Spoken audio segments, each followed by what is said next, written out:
Every sound, every voice, every vibe in one choice. One playlist. One playlist. One Pilipinas, ipinakikilala ko po sa inyo ang 23-year-old stunner mula sa Tondo, Manila. Walang iba kung hindi si Jazreel! Sis, hello! Hello Hello sa'yo. po. Pwede ka magsalita. Charot! Once again, welcome sa ating One Playlist. Pero before anything else, pakilala mo naman ang iyong sarili. Hi, hello po. Ako po si Jazreel Garcia. Nakatira po ako sa Tondo. Kaya mga taga-Tondo dyan, naman dyan. Comment down below! Ayan, so Jazreel, before we jump into your wonderful performance, kamusta ka naman? Ano mga pinagkakaabalahan mo ngayon? Eto, okay naman po. Lumalaban sa buhay. Laban akong laban. Kahit anong problema ang pumapasa sa atin. Of course, aside from wala naman tayong choice kung hindi lumaban talaga. Tama. Pero parang doon sa sinabi mo, parang may pinagdadaanan ka. Wala naman akong nagdadaan. Ay, Straight lang. ayun, Straight lang, di ba? ayun.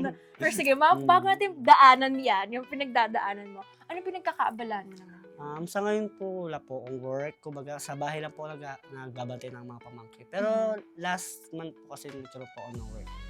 Nauwi po kasi kami ng Bicol. Then, kakarating ko lang din po dito ng Tondo ulit. Kaya, kaya maghanap ulit po ng trabaho. Ganun lang ulit.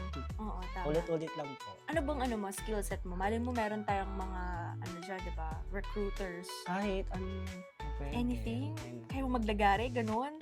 Nagagari ko Totoo yung bahay ba? namin eh. Ay, taroy. Gusto ko to. Very, multi-talented. Mm-mm. Hoy, All around. skillful. Oo, bakit? Ayan. Okay, so, ayun, di ba, so, kumakanta ka talaga. Ilang taon ka nag-start na? Nag-start ako kumanta 12 years old. Mhm. Dahil kasi nung time na kasi nung bata ako, siyempre larga-larga lang, ganito sa Tondo. May nakita akong video kaya malapit sa amin, hulugan ng piso-piso. Tapos nakita ko kumakanta, ang ganda ng boss nila, ganito. Kaya tinaray ko. Nung tinaray ko, may mga nakarinig sa akin, sabi, akala daw, babae, ganito, ganyan. Kaya din, natatawa ko, parang ako na-excite. Kaya inaraw-araw ko yung pagkanta hanggang sa hinahasa ko yung boses. So, ang pinag-aaral ko, puro babae talaga. Wala akong lalaki. May lalaki mo kasi hindi bagay. Hindi ba? Kasi nga, manipis talaga yung boses mo din. Manipis talaga siya. Kaya, doon ako mas naasa sa babae. Kaya mas, kung anong kaya ko, yun kakating. Pero usually, anong mga ranges ng kanta yung kinakanta mo? Ang mga kinakanta ko kasi talaga is si Regine. Regine. Regine talaga. Kaya sabi ko, may mga times din naman na, may mga, kaya rin namang kantahin, pero may mga times kasi na may mga masasakit sa tenga, kantahin. Baga binabagay lang natin yung pagkanta. Okay. Yan. Kaya nung time na yun, hanggang sa sumali akong singing contest ng elementary, grade 5 to grade 6, sinali akong singing contest hanggang hindi pambato ko ng elementary, hanggang high school. So yun po, kaya Ba't di mo tinuloy-tuloy? Nag-ano ka na sana? Di ba meron tayong mga national competitions? di po kasi ako tawag doon, palasali. Gano'n. Mahilig lang po kapag mayroong kasi ang piyesta, gano'n. Gano'n lang po. Pero sabi mo, dadayo po ko saan, hindi po ako madali sa gano'n. Pero ayaw mo talaga i-try. Wala lang, try mo lang. Malay mo, di ba? Gusto ko po pero may halong kaba, baka di ko kaya, baka may mapahiya lang ako. Ay, grabe. 23 years old. Sa bagay, 23 ka pa nang naman din. So, we still have a long way. Kanina may sabi mo nabanggit mo na parang pag may pinagdadaanan pero dadaanan lang. Bakit? Dadaanan Ano lang. nangyayari sa'yo? Wala yun Why? kasi about past relationship lang. Ano Pero, nangyari? ano yung, kumbaga, 1 year and 3 months kasi kami. Then, nag-live-in din kami. Gay Kumbaga, siya? Opo, gay din naman po siya. Then, yun, kumbaga, wala naman third party na naganap, ito, ganyan. Hanggang sa, kami na lang mismo napagod. Dalawa. Pero 1 year pa lang kayo, di ba? Opo, 1 year. Oo. 1 year po kami nag-live-in, tapos doon na lang po namin nakilala isa't isa. Then, nung tabang tumatagal, nagbabago ang isang tao. Hindi ko rin po masisisi. Kaya, kung saan siya masaya, din na lang. Wala na, parang nilet go mo. Let go ko na kahit mahal ko pa. Kaya laban lang ulit. Oo, laban lang ulit. So, kung may isa kang awiting iaalay sa kanya, what would it be? Yun, yung hanggang kailan. Yung kay Hanggang Angela. kailan? Bakit yun yung... Kasi, tatanggapin ko siya kahit marami siyang ginawang kasalanan sa akin. Ganun. Kumbaga, hindi ko babasahin yung mga ginawa niya sa akin. Babasahin ko kung ano siya ngayon. Kung ano pagbabago meron siya. Ganun. Kaya yung kanta na hanggang kailan. Grabe, nabuti na lang din meron tayong mga kanta na nakakatulong sa atin para i-express yung nararamdaman natin. Diba? Sometimes, if hindi na talaga sapat yung words, we have songs or we have the arts para tulungan tayo i-express yun. Kumbaga sa kanta ko na lang binubuhos lahat. Ang sakit, gano'n. Wala na talaga, hindi nyo siya kayang parang i-work out. Diba may mga ganun naman eh. Tiniray, pero wala na talaga. I see, okay. I hope, ito na lang, baka kasi nanonood siya, diba?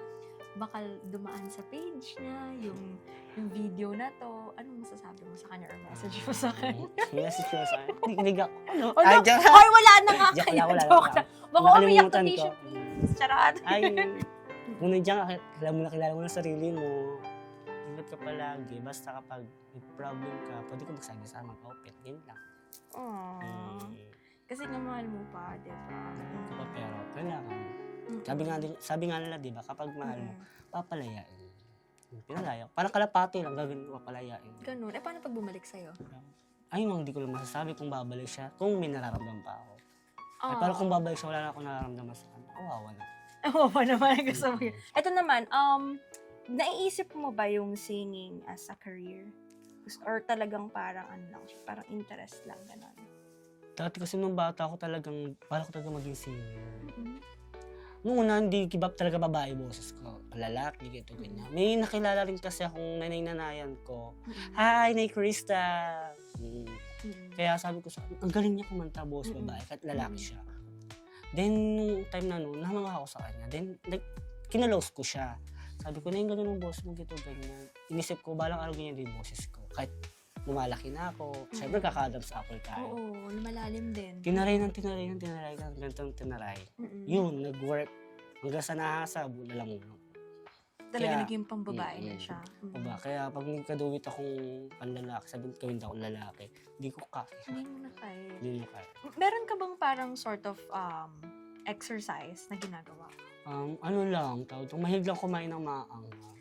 Maaanghang? Di ba usually kapag maanghang, nakaka-trigger ng acidity yun? Di ba nasisira yun? I mean, kumbaga, kapag ako kasi may plemo ka, sa labat, ganun, pure, yung luya. Okay. Hindi yung powder. Hindi siya yung powder. Ganun. Tapos kapag kakanta naman ako, syempre, yung boses natin kapag kakanta, pag mababa lang yung kanta, nanginginig din yung bunganga natin. Okay. Kaya ginagawa, A-I-E-O-U. A-I-E-O-U. Parang pang ano pa, parang mas stretch. Tsaka, hindi lang din dapat sa ilong nilalabas. Kung ba hinga ka sa ilong, lalabas mo sa bunga. Kasi pag dito mo siya nilalabas, lumalabas kasi mo parang gungo. Yun yung nangyayari. Kasi pag, misa kasi nag-record ako sa bahay, pag wala akong magawa, kumakanta-kanta. Kasi record ko yung sarili ko, then pinapakinggan ko yung sarili ko. May times ang pangit, di maganda, ang sakit sa tenga, mataas nga boss, ang sakit sa tenga. May mga ganun times, kaya ayun, hinasa-hasa ko. So, basically, ikaw lang talaga nag-train sa sarili mo. Wala kang workshop na inattendan. Wala. Wow! Kumbaga, ang naging inspiration ko lang talaga yung nanay-nayo ko. Kasi siya, host siya comedy bar. Comedy bar siya. Sabi ko sa wala ka maging ganyan din boss. The ending, magkalaban na kami dalawa ngayon. Totoo ba? Oo. Paano na kaya niya? Naging yung nanay mo eh, no? Kinalaban eh, no? Kaya sabi ko, kung anong kaya niya, kaya ko din. Iba nga lang kami ng attack. I see. Ayun. Pero since, well, you still have time, gusto mo pa rin bang i-push yung dream mo to become a singer? Which is actually parang, ganun ka na rin naman din, ba? Parang title lang kailangan eh. Ang inisip ko lang kasi ngayon yung may taong tutulong sa akin na uy, push kita dito, dalay kita dito. Kasi may boses ka. Sayang naman kung nakatambak ka lang sa bahay mo. Tapos di mo naman nagagamit. Wala pa kasi akong taon na ikitang ganun. Pero tingin ko kaya ko naman sa sarili ko. Di ko lang, siguro na una lang unang hiya ka ba? Kasi baka mamaya push ako ng push, tapos wala din nangyari. I see. Well, I hope that through this show, you know, makatulong kami sa mga aspiring singers kagaya mo.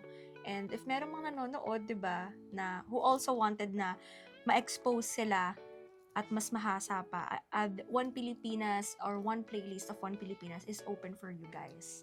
Ayan. So, mamaya lang po, mapapanood natin ang performance ni Jazriel. Oo. Ito na lang, Jazriel, last na lang. Kung may message ka sa younger self mo na nangangarap makakanta sa entablado, and now napapanood ka na for sure ng libo-libong mga Pilipino, I don't know, maaari nakakaabot din tayo sa ibang bansa. Ano yung message mo sa younger self mo? Siguro, sa message sa sarili ko is laban lang sa takbo ng problema. Tapos Kung sakali may missing contest, ganito, ganyan, may taong tumulong sa akin na, uy, sali kita sa ganito. Go, lalaban ako. Bibigay ko yung ako mismo. I love it. Ayan. Thank you so much, Thank you Jazz. po. I love everything that you've said, and I enjoyed our time together. So yun po, One Pilipinas, one playlist ng One Pilipinas. Panoorin po natin ang performance ni Jazrel sa susunod natin mga clips or episodes.